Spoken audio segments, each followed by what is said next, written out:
পৃথিবীর কোনো মানুষ যদি আপনাকে ঠগায় কখনো আঘাত নেবেন না, কারণ মানুষ বড় নেমু খারাপ, মানুষ বড় গাদ্দার।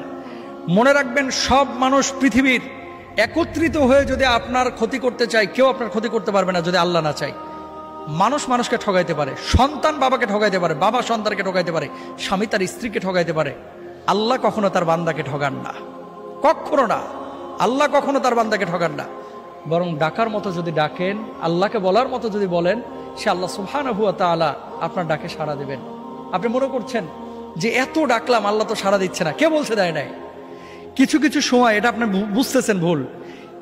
একটা সময় ধরেন, আপনি যখন আপনার বয়স 7 বছর 8 বছর ছিল, 5টা টাকা পাইলে মনে করতেন লাইফের এটাই সবচেয়ে সুখের মুহূর্ত, কারণ 5 টাকা দিয়ে এখন একটা আইসক্রিম কিনে খাবো।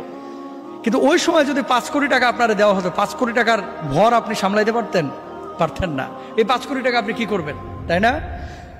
আপনি কখন কোনটা আপনার জন্য প্রয়োজন এবং কোনটা কখন আপনাকে দিলে আপনি এটাকে যথাযথভাবে কাজে লাগাইতে পারবেন, এটা আপনিও জানেন না, আমিও জানি না। জানেন কে? আল্লাহ সুবহানাহু ওয়া তাআলা।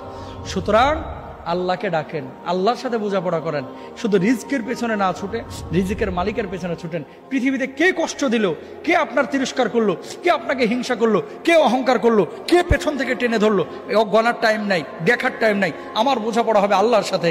আল্লাহ যদি আমার প্রতি খুশি থাকে, আমি পৃথিবীতে সফল। আল্লাহ বুঝদান করুন।